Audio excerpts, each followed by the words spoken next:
The house was unusually quiet that evening. Soft amber lights glowed through the curtains as Megan Hart placed the last candle on the dining table. She stepped back, looked at her setup, and let out a relieved exhale. This was supposed to be the night she reset her relationship. The night she erased the distance that had slipped between her and Ethan. The dining table was decorated beautifully.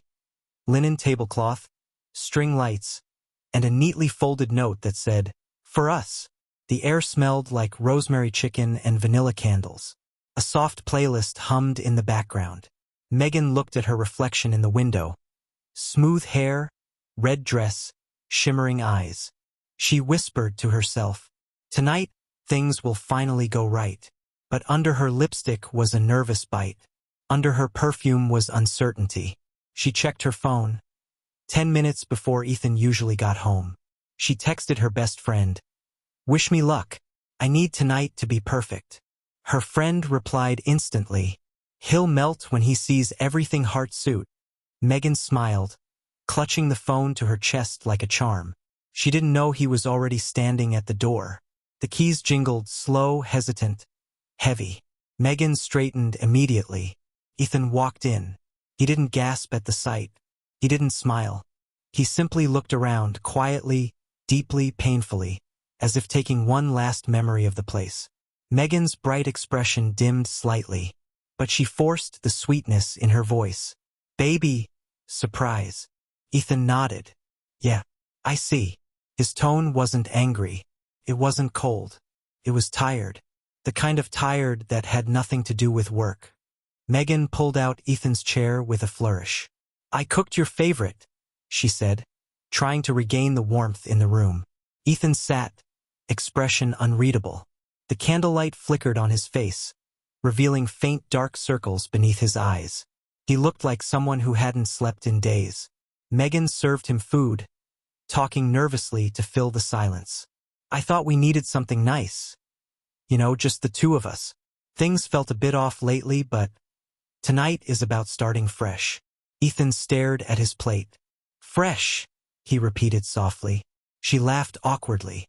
"Yes, we've both been stressed, right? Maybe we just needed time." Ethan didn't look up. She felt the shift. A cold wave of confusion washed over her. "Ethan, talk to me," she whispered. He finally raised his eyes. Heavy, broken, and full of something she couldn't name. "I've been talking," he said. "For months. You just stopped hearing me." Her heartbeat stuttered. What do you mean?" Ethan took a slow breath, one that sounded like acceptance. "Today," he said, "I read your messages." The entire room collapsed into silence. Megan's fork slipped from her hand. His words weren't loud, but they hit harder than any shout ever could. "I read everything," he continued. "About him, about how he makes you feel alive, about how I'm emotionally predictable, about how you're confused but excited." The color drained from her face. No excuses came out, just air, just panic. I can explain," she stammered. Ethan shook his head gently. "You don't have to." Megan reached across the table, desperate. "Ethan, please. It wasn't what it looked like. I swear, it wasn't." He pulled his hand back calmly, not harshly but definitively. "Megan," he said softly, "I'm not angry." That scared her more than anger ever could. Because anger means someone still feels something. But calm means something inside them has already died. "Please say something," she whispered, tears building. "Anything." Ethan nodded slowly. "All right," he said. And then, "Rachel's in." Megan froze. It was the first moment she truly understood the consequences of what she'd done. "Our Rachel?" she whispered. "As in, what Rachel?" He looked her directly in the eyes. "The mediator. The attorney. The one who deals with breakups and settlements." Megan felt her lungs collapse. You called her?" she choked. Ethan's voice never trembled once. "Yes," he said. "Earlier today." Her tears broke through. No, Ethan, please. You can't be serious. It was a mistake. I didn't mean to hurt you." He blinked slowly. But you did. Baby, I just needed attention. I just needed to feel. To feel what? He asked quietly. Wanted? Excited? Alive? She covered her face, sobbing. Ethan stood up, calm, steady, heartbreak hidden behind composed breaths. I'm done fighting for someone who already chose someone else in her heart.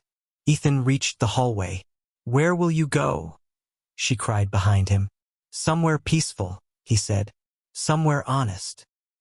He turned slightly, enough for her to see the sadness in his eyes. I gave you everything, Megan. Not perfectly, but sincerely. And you gave parts of yourself to someone else. I can't compete with a version of me you created in your head. Warm tears streaked down Megan's face. Please, please don't give up on us. I'm not giving up, he said. I'm letting go. And with that, he stepped outside. The night air carried his pain away, along with the weight of loving someone who didn't choose him back. Megan stayed on the floor of the hallway, shaking, realizing the truth. Ethan wasn't walking away from her. He was walking toward himself. The screen fades. Narration slows. Ethan's voice enters.